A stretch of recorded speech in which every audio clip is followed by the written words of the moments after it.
अस्सलाम वालेकुम, मैं हूं शाहजेब खानजादा। एक तरफ इमरान खान लॉन्ग मार्च की तैयारी के लिए मुसलसल जलसे कर रहे हैं, मगर हतमी तारीख का ऐलान अभी तक नहीं किया है। 25 मई के बाद से वो सिर्फ ऐलानात करते आ रहे हैं, मगर लॉन्ग मार्च की तारीख नहीं दे पा रहे हैं। दूसरी तरफ पंजाब हुकूमत का एंटी करप्शन डिपार्टमेंट वफाकी वजीर दाखिला राना सनाउल्लाह को गिरफ्तार करने की कोशिश में लगा हुआ है। 2 बार उनकी टीम इस्लामाबाद आई, मगर उन्हें कामयाबी नहीं मिली। और साथ ही इमरान खान ने अपनी हालिया ऑडियो लीक्स पर एजेंसीज पर बराह रास्त तनकीद शुरू कर दी है।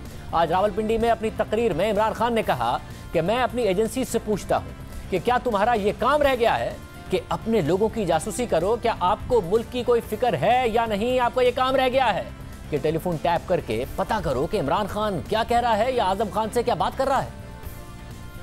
हमारे हर जगह फोन टैप, टेलीफोन टैप, घर टैप, नौकरों को भी इन्होंने खरीदने की कोशिश की।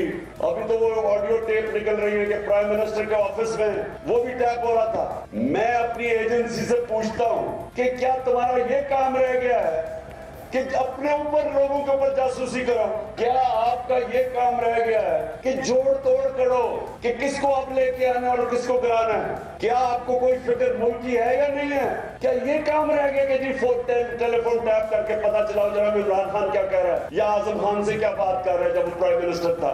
घर के फोन टैप कर रहे हैं, लोगों को डरा धमका रहे हैं, कभी इनको पकड़ लेते हैं सोशल मीडिया को, लोगों के जी तुमने ये क्या कह दिया, लोगों को टेलीफोन कर करके धमकियां देते हैं। इससे पहले आज ही अपने एक ट्वीट में इमरान खान ने लिखा कि ऑडियो लीक्स कौमी सलामती पर एक संगीन हमला है, क्योंकि इनसे वजीर आजम हाउस और वजीर आजम ऑफिस के पूरे हिफाजती निज़ाम पर सवालात उठते हैं। बतौर वजीर आजम मेरी रिहाइशगाह की महफूज लाइन भी बग थी। हम इन ऑडियोज़ की पड़ताल के लिए अदालत से रुजू करने का इरादा रखते हैं ताकि एक JIT के जरिए सुराग लगाया जा सके कि कौन सी इंटेलिजेंस एजेंसी बगिंग की जिम्मेदार है और कौन ये ऑडियोज़ जारी कर रहा है, जिनमें से बहुत सी एडिटेड या डॉक्टर्ड हैं। यह तहकीक निहायत अहम है, क्योंकि कौमी सलामती से जुड़े हसास मौज़ूआत पर गुफ्तगू वगैरह को गैर कानूनी तौर पर रिकॉर्ड या फिर हैक किया गया। नतीजतन पाकिस्तान की कौमी सलामती के हवाले से मालूमात पूरी दुनिया के सामने आश्कार होकर रह गई हैं। अब दिलचस्प बात यह है कि आज इमरान खान फ़ोन टैपिंग या वज़ीर आज़म की मालूमात रखने पर एजेंसीज़ पर शदीद तनकीद कर रहे हैं, मगर जब वो खुद वज़ीर आज़म थे तो वो एजेंसीज़ के इसी काम की तारीफ़ करते थे, इसे मुल्क के सरबराह की हिफाजत का नाम देते थे। इमरान खान फ़ख्र से कहा करते थे कि जो मैं करता हूँ, जो मैं टेलीफोन करता हूँ, वो सब कुछ ISI और IB को पता होता है, क्योंकि एजेंसीज़ का काम होता है कि वो अपने मुल्क के सरबराह को प्रोटेक्ट करें। कुछ दिन पहले ही वज़ीर आज़म शहबाज शरीफ और मौजूदा काबीना अरकान की ऑडियोज़ लीक हुई थी, तो खुद इमरान खान उन ऑडियोज़ पर सियासत कर रहे थे और अपने जलसों में तबसरे कर रहे थे। अभी ये जो ऑडियो लीक्स आई हैं, इनके अंदर पता चलेगा कि वो सारे एक मफरूर, एक करप्ट आदमी, एक झूठा आदमी, एक अरबों रुपए इस मुल्क के चोरी करके बड़े बड़े महलत में बाहर रहने वाला आदमी वो मुल्क के फैसले कर रहा है। अपने दमाद का फायदा करवाने के लिए हिंदुस्तान से मशीनरी इंपोर्ट कर रही है। वो आइंदा आने वाली मुमकिन ऑडियोज़ का बताकर भी चीफ इलेक्शन कमिश्नर के खिलाफ बयानियां बनाते रहे। ऑडियो लीक्स में एक चीज सामने आ गई कि ये जो चीफ इलेक्शन कमिश्नर है ये शरीफ खानदान का घर का नौकर है। उनसे पूछ रहा है, नवाज शरीफ बता रहा है इसको कि किन को डिस्क्वालीफाई करना है, इलेक्शन कब करवाने हैं। थोड़ी सी भी इसमें शर्म और हया हो तो आज रिजाइन कर दे, लेकिन क्योंकि इसमें शर्म और हया नहीं है तो इसको हमें रिजाइन करवाना पड़ेगा। ऑडियो लीक्स में और भी कुछ आ रहा है। मरियम कह रही है अब्बा जी को कि इमरान खान को हम तोशा खाना इलेक्शन कमीशन कह रहे हैं, मैं डिस्क्वालीफाई कर दूंगा इसको, फिक्र ना करें कि तोशा खाना केस। ये है इलेक्शन कमीशन। इसके अलावा आज अपनी तकरीर में इमरान खान ने एक बार फिर इस्टेब्लिशमेंट को हैंडलर्स कहकर पुकारा और पैगाम दिया कि कौम तुम्हारी बात नहीं सुनने लगी, जितनी मर्जी आप कोशिश कर लें, आप अपने आप को बदनाम करेंगे। ये कोशिश कर रहे हैं कि किसी तरह हम इन चोरों को मान जाएं। ये सुन लो, ये जो भी ये कोशिश कर रहे हो, ये चोरों, डाकू और इनके हैंडलर्स सुन लो, ये कौम नहीं तुम्हारी बात सुनने लगी। फिर से हैंडलर्स को बता रहा हूं कि जितनी मर्जी आप कोशिश कर लें, आप अपने आप को बदनाम करेंगे। कौम नहीं जाने लगी इन डाकुओं के साथ, कौम इनका मुकाबला करेगी। इस पूरी सूरत हाल पर बात करने के लिए हमने तहरीक इंसाफ के मुतअद्दिद रहनुमाओं को प्रोग्राम में शिरकत की दावत दी, कोई आने को तैयार नहीं हुआ। हमारे साथ मौजूद है वफाकी वज़ीर दाखिला राना सनाउल्लाह साहब। राना साहब, बहुत शुक्रिया हमें शो में ज्वाइन करने के लिए। राना साहब, आप हिकमत अमली बना रहे हैं इमरान खान साहब के खिलाफ, उनके लॉन्ग मार्च के खिलाफ, गिरफ्तारियां भी तहरीक इंसाफ के रहनुमाओं की FIA की तरफ से हो रही हैं, जो कि आपके मातहत है, मगर आप तो खुद खतरे में हैं। आप कह रहे हैं कि इन्होंने जालसाजी की आपके मुकदमे के खिलाफ, मगर वो बाकायदा तौर पर उनकी तरफ से कहा गया है कि ये 2017 का मामला है, एक सोसाइटी का इफ्तिताह आपने किया, जवाब में आपने 10 केनाल का प्लॉट रिश्वत में लिया। वो केनाल अभी भी जो प्लॉट्स हैं आपकी मिल्कियत में हैं। 2019 में ये केस रजिस्टर हुआ, आपको दोबारा भी अक्टूबर 6 को समन किया गया, आप ना पेश हो रहे हैं, ना इस हवाले से अपना दिफा कर रहे हैं, और आप तो खुद खतरे में आप गिरफ्तारी के। देखें, ये जहाँ तक मेरी लॉन्ग मार्च से मुतल्लिक़ हिकमत अमली का सवाल है, तो वो इंशाअल्लाह ताला वो बन गई है, उसे और फोर्टिफाई कर रहे हैं, और इमरानी फितना जो है इसको इंशाअल्लाह ताला इसका सर कुचल के रख देंगे, और इसे बिल्कुल जो है वो पनपने नहीं देंगे, और वो स्ट्रेटजी जो है वो बिल्कुल उसमें कोई रुकावट नहीं आएगी।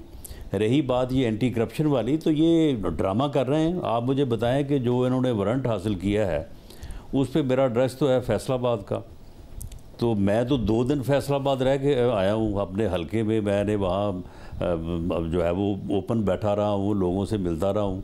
तो ये इधर इस्लामाबाद में क्या ढूंढते फिर रहे हैं? वहाँ पे इनकी हुकूमत भी है। अगर इन्होंने अरेस्ट करना था तो वो आ जाते वहाँ पे फैसलाबाद में। वैसे मगर जालसाजी क्या की है? क्योंकि आप वो जो मुशतिक अब्बासी साहब का वर्जन है वो ये कि आपने 2017 में इफ्तिताह किया सोसाइटी का, 10 केनाल का आपने प्लॉट लिया, अभी भी आपकी मिल्कियत में है, तो आप अदालत को ये तो जाके बताएंगे ना कि केस के मेरिट दुरुस्त है या नहीं। सिर्फ ट्विटर पर तो नहीं बताएंगे कि जालसाजी हो रही है या मुकदमा क्या है। इस तरह तो आपके फिर आपको इश्तिहारी करार दे दिया जाएगा, आपको गिरफ्तार करना पड़ेगा एंटी करप्शन एस्टैब्लिशमेंट को। नहीं, देखें, उसमें मामला ये है कि ये 4 साल पहले का मुकदमा है, और ये इन्वेस्टिगेशन या इंक्वायरी इनको 4 साल बाद याद आई है।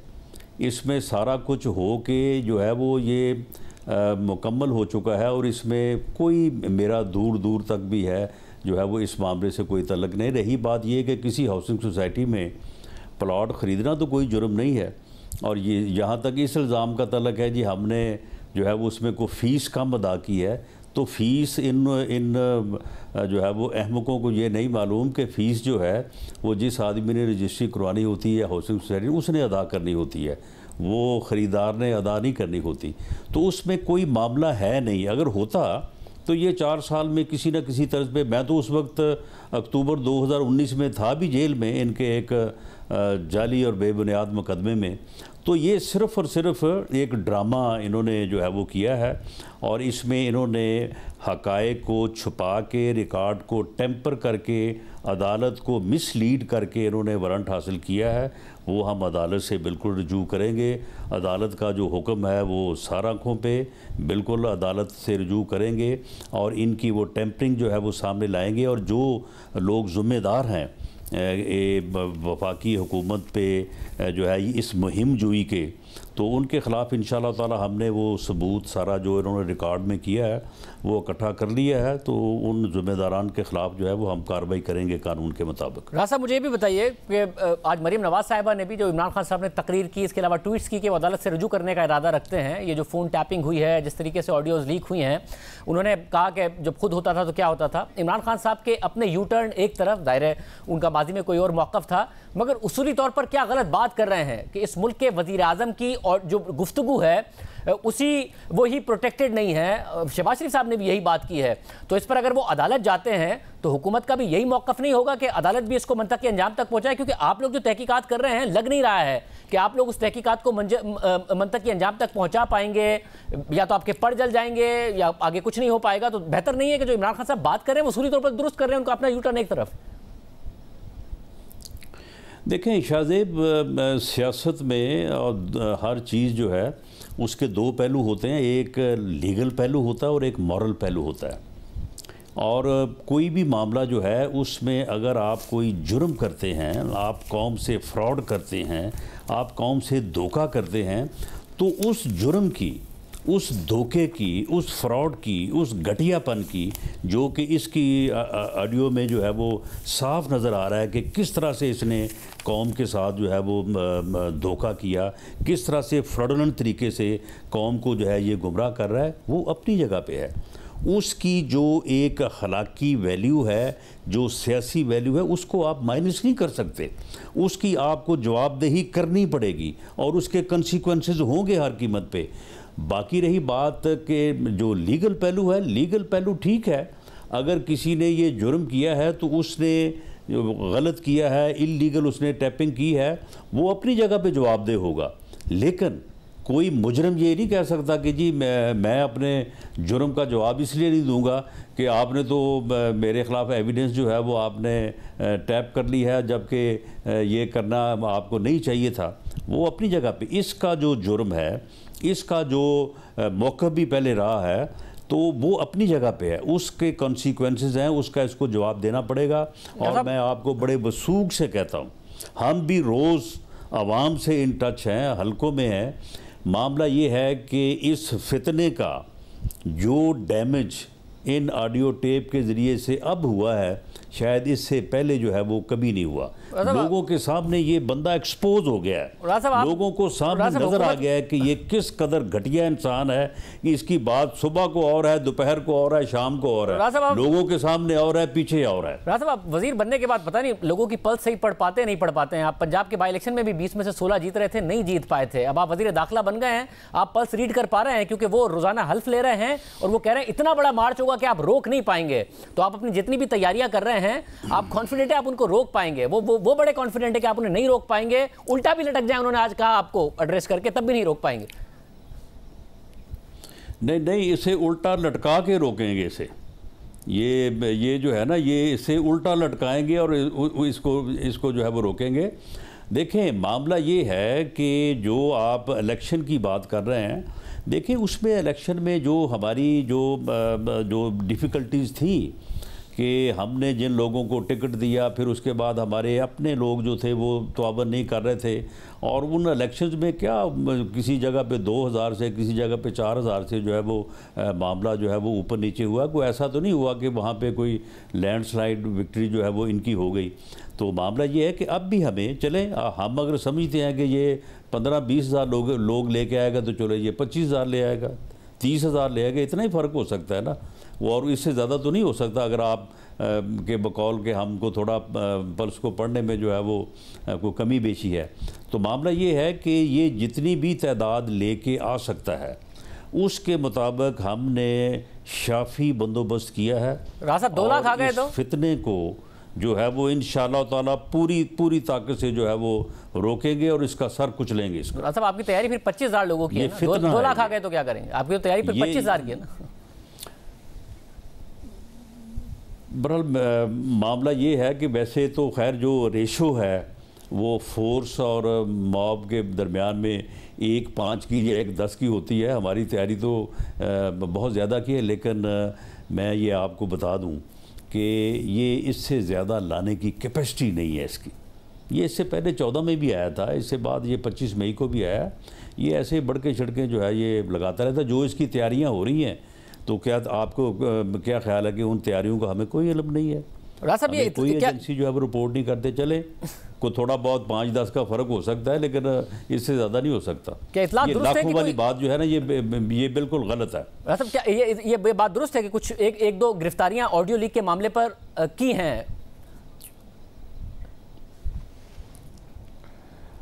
देखें, उस बारे में जो इन्वेस्टिगेशन हो रही है वो क्योंकि प्राइम मिनिस्टर के हुक्म से हो रही है, और ख़ास तौर पे ये मामला जो है ये नेशनल सिक्योरिटी काउंसिल जो है उसके फ़ैसले के तहत ये इन्वेस्टिगेशन हो रही है।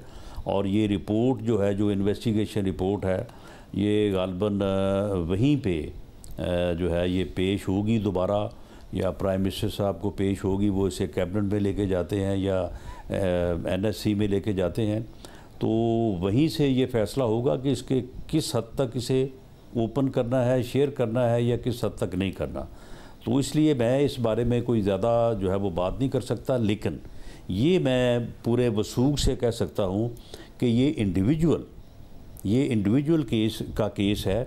इसमें वो जिस तरह से बात हो रही ना जी, कोई हॉस्टाइल एजेंसी में इन्वॉल्व है और पता नहीं कितने किलोमीटर बाहर से वो रिकॉर्डिंग कर लेते हैं, और ये पता नहीं कोई और इंटरनल जो है वो एजेंसी इन्वॉल्व है, ऐसी कोई बात नहीं है। फिर ये बता, अगर इंडिविजुअल है का मामला है तो और इंडिविजुअल जो है वो आइडेंटिफाई हो चुके हैं। अगर आइडेंटिफाई हो चुके हैं तो अवाम के सामने आएंगे, क्योंकि अवाम के सामने तो उसी वक्त आएंगे जब सिविलियन हुकूमत के पर नहीं जलते होंगे। नहीं आएंगे तो पता चल जाएगा कि पर जलते हैं, तो इसलिए बता दें आएंगे। नहीं देखें, इसमें शाहजेब पर जलने की भी बात नहीं है। मामला ये है कि एक तरीक़ाकार इख्तियार किया गया है, उस तरीक़ाकार के मुताबिक जो है वो इंडिविजुअल जो है वो उनको जो है वो वहाँ पे मुतय्यन किया गया, और उसके बाद उन इंडिविजुअल्स में पैसे के लालच में, और कई लोग यानी फैशन के तौर पे भी लोग इन कामों में लग जाते हैं। तो ये सारी चीज़ें हुई हैं, टेलीफोन हैकिंग जो है वो हुई है। तो मामला ये है कि उस तरीक़ाकार को अगर आइंदा के लिए जो है वो कोई आइंदा इस किस्म की चीज़ों को कंट्रोल किया जा सके, ओपन करना बाज़ तरीक़ों से या बाज़ दफ़ा स्ट्रेटजिकली जो है वो मुनासिब नहीं होता। मगर क्या ये बात दुरुस्त है कि बाहर के लोग थे और वज़ीर आज़म का जो स्टाफ है उससे कहीं ना कहीं कनेक्टेड थे, इस तरीके से उन्होंने ये चीज़ें हासिल की हैं, ये दुरुस्त है? नहीं, जो वो इंडिविजुअल जो है उनका तल्लक तो आखिर प्राइम मिनिस्टर हाउस में काम करने वाले लोगों से ही है ना। वो कोई ऐसा तो नहीं है कि प्राइम मिनिस्टर हाउस में ये तो नहीं हो सकता कि कोई आदमी अजनबी जो है वो वहाँ पे पहुँच जाए। लोग तो वहीं के होते हैं। और फिर दूसरा ये है कि ये टेलीफोन हैक करना जो है ये कौन सा कमाल है। ये तो इतनी आसानी से, अब जब हम इन चीज़ों में पढ़े हैं और मालूम किया है, तो ये तो इतनी आसानी से हो सकता है कि बग़ैर आपके टेलीफोन को टच किए भी जो है वो हैक हो सकता है, और उसके बाद जो आप बात करेंगे जहाँ पे करेंगे वो सुनी जा सकती है। अच्छा, मगर कुछ जो प्राइम मिनिस्टर की सिक्योर्ड लाइन थी जिस पे इमरान खान साहब एतराज़ कर रहे हैं, उनकी अहलिया की भी ऑडियो लीक हुई अरसलान खालिद के साथ, मगर बगिंग तो प्राइम मिनिस्टर ऑफिस की हुई है ना, जहाँ पर आप लोग सारे के सारे बात कर रहे हैं, फिर इमरान खान साहब अपने लोगों से बात कर रहे हैं। नहीं, इसमें मेरा ख्याल है बगिंग का आंसर देखें, क्योंकि अभी प्रेमा फशाई जो है वो इंक्वायरी इनिशियल स्टेज पे है। डिटेल में जब कंक्लूजन जो हैं वो जो ड्रा हुए हैं उनको वेरीफाई एक दफ़ा होंगे, उसके बाद फिर री-वेरीफाई होंगे, तो उसके बाद फिर जो है वो फाइनल होगी। लेकिन इब्तदाई तौर पे जो चीज़ सामने आई है, मेरा ख्याल है इसमें बगिंग जो है ना वो नहीं है इसमें। यानी किसी के फ़ोन से हैक हुआ सारा का सारा मामला, किसी फ़ोन के ज़रिए? चले, ये दोनों चीज़ें मैंने आपको बता दी हैं कि इसमें इंडिविजुअल्स और फ़ोन हैकिंग इसमें इन्वॉल्व है। यानी बाज़ औक़ात कोई चीज़ किसी तरह से कर ली गई, बाज़ जगह किसी तरह से कर ली गई, तो इसमें जो है ये अगर मुनासिब समझा गया स्ट्रेटजिकली, तो ये प्राइम मिनिस्टर या जो नेशनल सिक्योरिटी कमेटी है वो उन हिस्सों को जिस हद तक मुनासिब हुआ उनको जो है वो लोगों से, मीडिया से जो है वो शेयर कर दिया जाएगा। वैसे मगर जो दोनों ऑडियो लीक्स हैं उनमें एक चीज़ कॉमन है, लेकिन ये मामला जो है इट स्टैंड्स रिजॉल्व्ड, यानी इट स्टैंड्स रिजॉल्व। इसमें कोई इतना कोई इसमें ऐसी कोई होवे वाली बात कोई जी कोई हॉस्टाइल एजेंसी थी और पता नहीं वो कितने मील दूर से सारा कुछ कर रही थी, ये कोई ऐसी अगर रिजॉल्व हो गया है, ऐसी कोई अगर रिजॉल्व हो गया तो इमरान खान साहब जब अदालत जाएंगे तो अदालत को भी सेटिस्फाई कर देंगे कि इस तरीके से रिजॉल्व हुआ है, उनके सामने एविडेंस रख देंगे सारी। देखें, अदालत में मेरा ख्याल है कि अदालत का ये इस्तेहकाक या प्रोगेटिव भी है कि अगर वो चाहें तो इन कैमरा जो है उनके साथ जो हमारी इन्वेस्टिगेशन टीम है जो काम कर रही है वो इन कैमरा शेयर कर सकती है, किसी के साथ भी कर सकती है। मामला तो ये है ना कि उसको जो है वो बाद चीज़ों को ओपन शेयर होना चाहिए, बाद को नहीं होना चाहिए। क्योंकि आज आप कह रहे हैं कि जो है वो शेयर हो सकती है, सिर्फ प्रोग्राम में आपके साथ जो है वो शेयर नहीं हो सकती। अच्छा, फिर मुझे बताइए उसमें कोई ऐसी जो है कोई ऐसी ख़तरे वाली या कोई ऐसी जो है वो जिस तरह की पहले बातें हो रही थी कि ये पता नहीं ये हो क्या गया है, तो ऐसा कुछ नहीं है। वैसे ऐसा है ना, क्योंकि अगर बग नहीं हुआ है, फ़ोन हैक हुआ है, तो इसका मतलब है दोनों ऑडियोज़ में एक चीज़ कॉमन है कि एक में ये कॉमन है कि इमरान खान साहब हर ऑडियो में मौजूद हैं लीक में, दूसरी में ये कॉमन है कि शहबाज शरीफ साहब मौजूद हैं, यानी मुल्क के दोनों वज़ीर आज़म के फ़ोन हैक हुए थे और उनके ज़रिए वो गुफ्तगू जो है वो हैक हुई है। देखें ना, वो जो डिवाइस है वो आप किसी जगह पर रख दें और उस कमरे में होने वाली जो गुफ्तगू है वो आप जो है वो रिकॉर्ड कर लें, उसके बाद उसको उठा लें, उसके बाद दोबारा जब चाहें फिर दोबारा रख दें, तो ये चीज़ें जो है, अब अगर टेलीफोन हैक है तो फिर उससे भी जो है ये चीज़ हो सकती है। वैसे इमरान खान साहब तो खुद करवा रहे थे ना, वो तो कहते थे कि मेरी एजेंसियों से लड़ाई इसलिए नहीं होती क्योंकि मैं तो काम ही सारे बड़े ठीक करता हूँ, मैं तो बातें सारी सही करता हूँ, मैं तो कोई बात गलत करता ही नहीं हूँ। और मियाँ साहबान की लड़ाई इसलिए एजेंसी से होती क्योंकि एजेंसियों को हर चीज़ का पता होता है, तो वो फिर गलत बात करते थे तो इसलिए वो एजेंसी से लड़ाई हो जाती थी। अब बंदा इससे पूछे बेशर्म आदमी से कि अब तुम बताओ कि तुम्हारा ये क्या कुछ सामने आ रहा है, मगर तुम पूरी कौम के साथ धोखा कर रहे हो, पूरी कौम को कह रहे हो कि जी घोल के पिला दो इनको, घोल के पिला दो ये बयानियां। रासब ज़ाहिर है जो इमरान खान साहब के ऑडियो लीक से उन पर उनके किरदार पर जरूर सवाल उठाती हैं, मगर आप ऐसा लग रहा है दोनों की बात कर रहे हैं या फिर आप घुमा रहे हैं कि आप ये भी कह रहे हैं कोई डिवाइस रखा हो तो फिर बगिंग हो गई, फ़ोन हैक हुआ है तो अलग काम, ऐसा लग रहा है दोनों ही काम हुए हैं। आप दोनों कामों को बस मट्टी डालना चाह रहे हैं कि बस आगे बढ़े छोड़ें। बगिंग और चीज़ है। ये डिवाइस जो है वो कोई छोटा सा जो पुर्जा है वो रख दें किसी कमरे में या किसी टेबल में, उसकी वजह ये है कि prime minister house, prime minister office और बाकी भी जो ऑफिस है उनकी रोज़ाना जो है वो होती है, उनकी स्वीपिंग होती है, उनको यानी क्लीयरेंस होती है उनकी। तो ये तो फिर कोई ऐसा बंदा ही होता है ना कि जो वक्त पे रख दे, वक्त पे उठा ले, यानी कि फिक्स नहीं थे, मगर कोई बंदा था जो हाँ, कोई बंदा था जो वज़ीर आज़म के स्टाफ में था और जो रखता था और फिर उठा लेता था और फिर वो लोगों तक पहुंचा देता था, और ये सब पूरा नेटवर्क आइडेंटिफाई कर लिया आपने।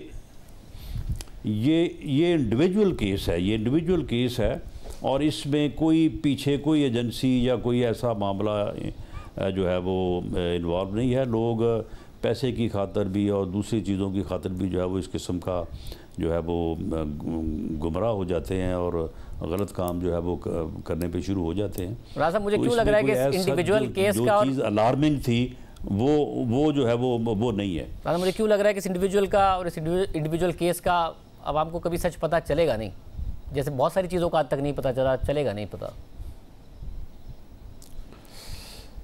चले बहरहाल इसमें ये फ़ैसला तो खैर वज़ीर-ए-आज़म का प्रोगेटिव है, अगर वो उन्होंने चाहा तो बिल्कुल हो जाएगा, या कैबिनेट ने चाहा, नेशनल सिक्योरिटी काउंसिल ने चाहा तो ज़रूर होगा। और इसमें कोई मेरी नज़र में तो कोई ऐसा हार्म नहीं है कि इससे कोई नुकसान वाली बात नहीं है। हाँ, अगर कोई जिस तरह से कहा जा रहा था कि कोई होस्टाइल एजेंसी है या कोई अदरवाइज एजेंसी है तो उसमें कोई प्रॉब्लम थे कि उसमें जो है वो फिर आप उस चीज़ को जो है अगर आप शेयर करें तो उसके कोई कॉन्सिक्वेंसेस हो सकते हैं, भले कोई हॉस्टाइल एजेंसी ही हो। तो क्योंकि जब ऐसा नहीं है तो मेरा नहीं ख्याल, लेकिन इसको शेयर करना या ना करना जो है ये जो है वो प्रोगेटिव है प्राइम मिनिस्टर का। बहुत शुक्रिया वज़ीर साहब हमारे साथ मौजूद थे। कराची के अवाम हैरान हैं, खुद MQM के रहनुमा परेशान है कि हुआ क्या है। क्या हम आपके सामने रखेंगे एक ब्रेक के बाद।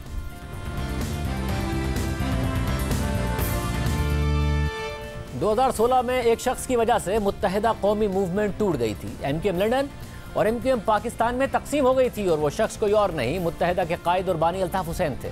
फिर 2018 में भी एक शख्स की वजह से MQM पाकिस्तान टूट गई थी। MQM बहादुराबाद और MQM PIB में तकसीम हो गई थी। उस शख्स की वजह से MQM पाकिस्तान ने अपने लीडर और अपने कन्वीनर डॉक्टर फारूक सत्तार को ही पार्टी से निकाल दिया था और वो शख्स कोई और नहीं बल्कि कामरान टिसोरी थे। बानी MQM तो अपनी पार्टी में वापस नहीं आ सके, लेकिन कामरान टिसोरी ना सिर्फ वापस आए बल्कि वापस आते ही सीधे राब्ता कमेटी में आ गए और फिर फौरन ही MQM पाकिस्तान के डिप्टी कन्वीनर बन गए और आज एक महीने के अंदर अंदर गवर्नर सिंध बन गए हैं। गवर्नर सिंध कामरान टिसोरी की कहानी भी अजीब है और उसने MQM पाकिस्तान के हाल और मुस्तकबिल दोनों पर सवाल उठा दिए। खुद पार्टी के सीनियर रहनुमा हैरान हैं कि ये हो क्या रहा है।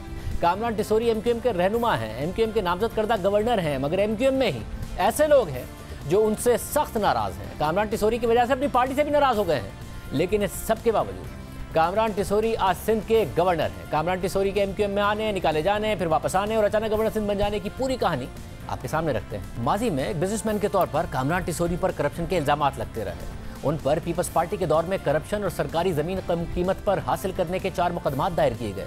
उसके बाद 4 नवंबर 2008 को खबर आई कि कामरान टिसोरी दूसरा नाम इस्तेमाल करके दुबई से कराची पहुंचे थे कि उन्हें पुलिस ने एयरपोर्ट से हिरासत में ले लिया। कामरान टिसोरी ने जेल से रिहा होने के बाद 12 जनवरी 2013 को मुस्लिम लीग फंक्शनल में शमूलियत इख्तियार की, लेकिन वहाँ भी उनकी वजह से इख्तलाफात हो गए और फिर 4 फरवरी 2017 को कामरान टिसोरी ने एमक्यूएम पाकिस्तान में शमूलियत इख्तियार कर ली। ये वो वक्त था जब एमक्यूएम पाकिस्तान लंदन से कतई ताल्लुक कर चुकी थी और डॉक्टर फारूक सत्तार कन्वीनर की हैसियत से पार्टी को चला रहे थे। कामरान टिसोरी को एमक्यूएम में शामिल करने पर पार्टी के अंदर से उस वक्त भी सख्त रद्द-ए-अमल आया, लेकिन इसकी परवाह न करते हुए फारूक सत्तार ने कामरान टिसोरी को 2017 के ज़िमनी इंतखाबात में सईद गनी के मुकाबले में सिंध असेंबली का इलेक्शन लड़वा दिया, जिसमें उन्हें शिकस्त हो गई।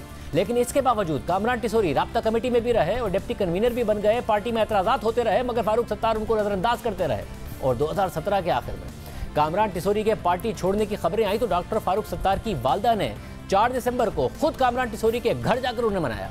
इसके बाद फारूक सत्तार ने 2018 के सेनेट इंतखाबात में कामरान टिसोरी को टिकट देने की बात की तो पार्टी के इख्तिलाफात उभर कर सामने आ गए। एमक्यूएम पाकिस्तान में फारूक सत्तार के खिलाफ बगावत हो गई।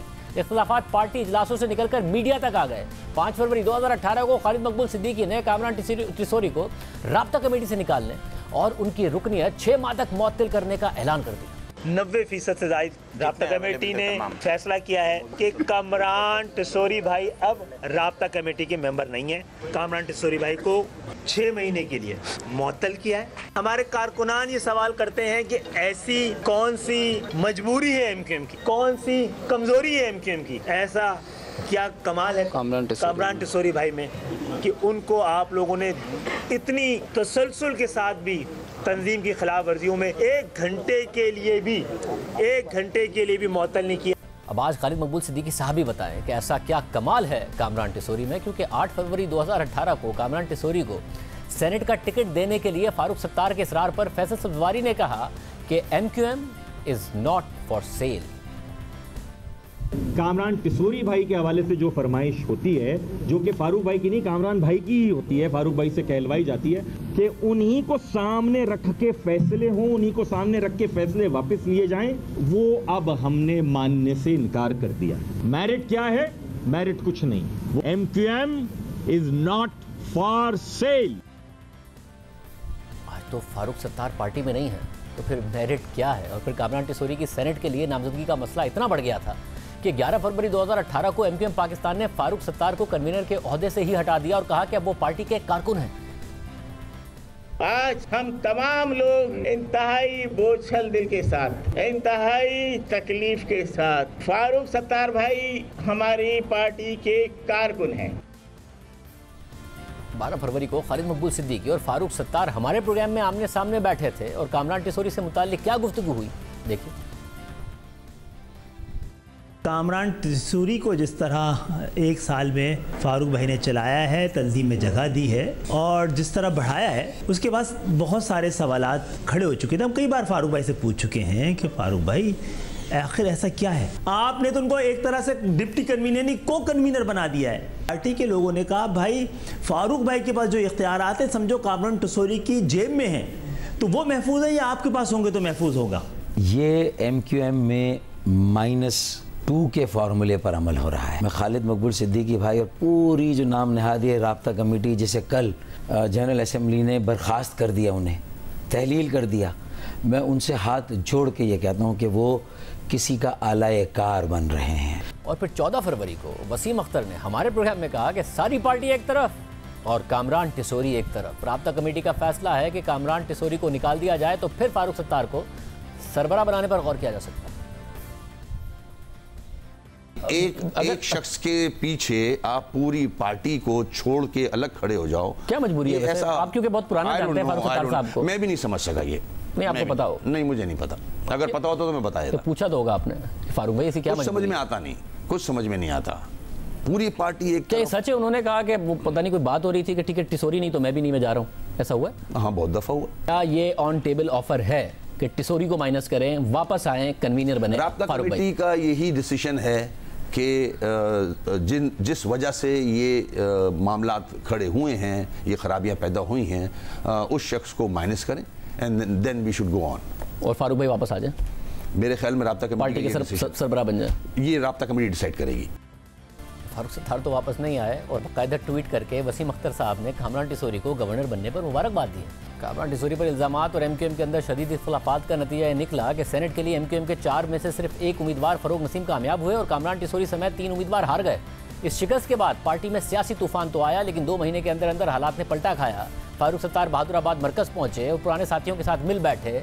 जब पुराने साथी एक साथ मिलकर बैठे तो एक ऐसा शख्स था जिसे MQM पाकिस्तान की इस खुशी में एंट्री की इजाज़त नहीं मिली, और वो एक शख्स कामरान टिसोरी था। मुझे नहीं पता, फारूक भाई ने बताया कि उन्होंने ये कहा है कि मैं ना हूँ, तो मैं इसलिए बाहर इंतज़ार कर रहा हूँ। सरबराह अंदर गए बात कर लें, और मैं यहाँ तक आ गया, मुझे आने में कोई इशू नहीं है।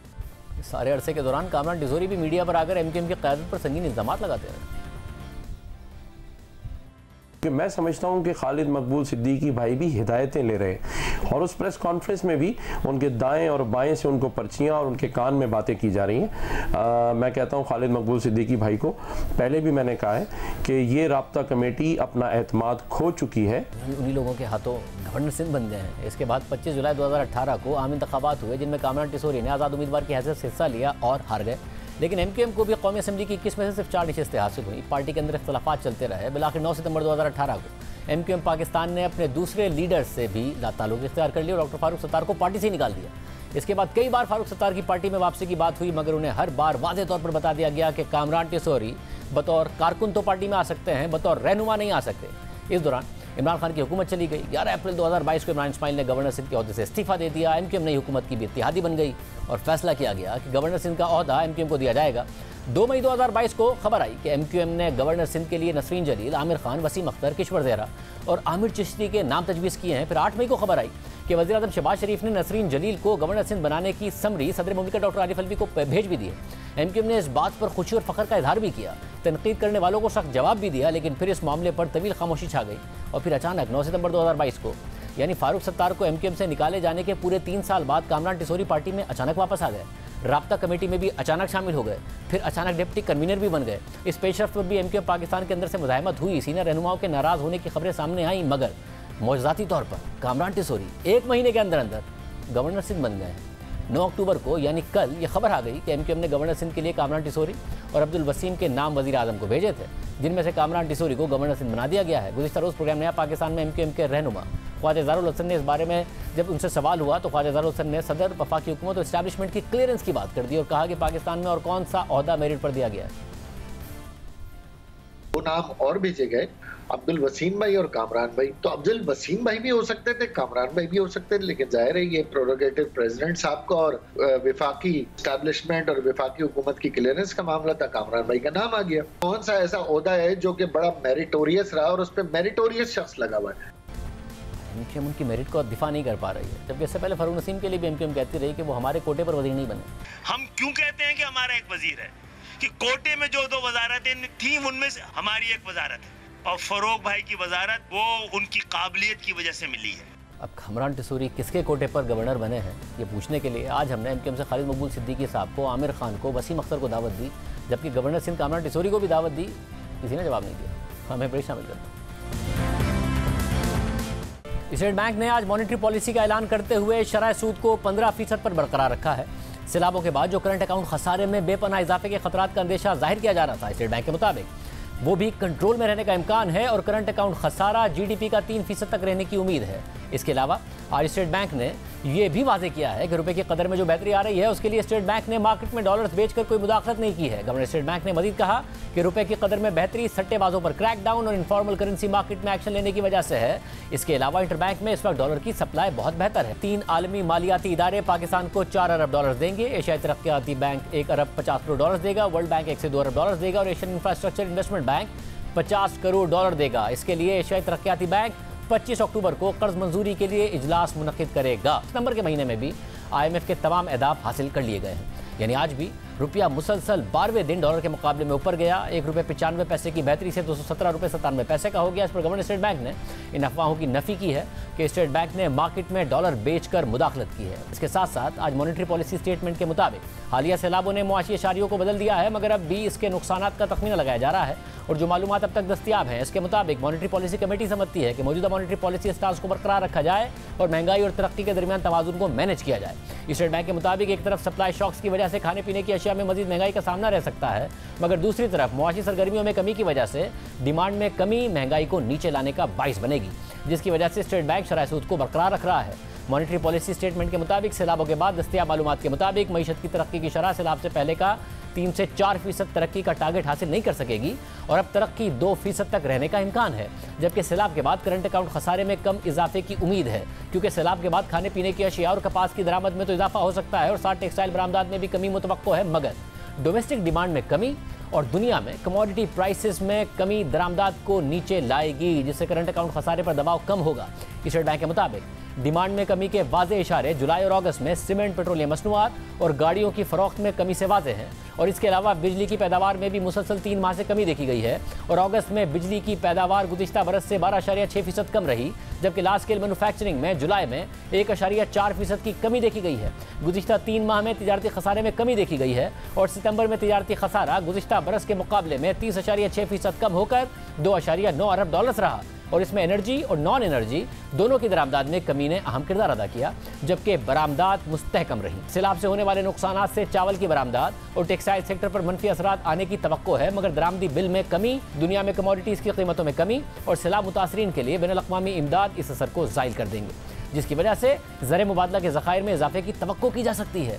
यानी स्टेट बैंक के मॉनेटरी पॉलिसी बयान के मुताबिक तरक्की की शरह कम रहेगी और इसके वाज़े इशारे मुख्तलिफ सेक्टर्स में नजर आते हैं, मगर बैरूनी सेक्टर और ज़र मुबादला के कम ज़खायर की वजह से खतरात में कमी आएगी और सैलाब के नुकसानात के बाद भी ज़र मुबादला के ज़खायर में इजाफे की तवक्को है। यानी मुल्क एक दफ़ा फिर उस साइकिल से गुजर रहा है जहाँ तरक्की 6% के करीब पहुँचते ही करंट अकाउंट खसारा बुलंद हो जाता है, मुल्क के ज़र मुबादला के ज़खायर ख़त्म होने लग जाते हैं और फिर तवज्जो तरक्की से हटकर तिजारती खसारा कम करने पर आ जाती है और फिर वही साइकिल बार बार दोहराई जाती है। आइंदा भी कुछ मुख्तलिफ होने का इम्कान नहीं है। दादी अल्लाह हाफ़िज़।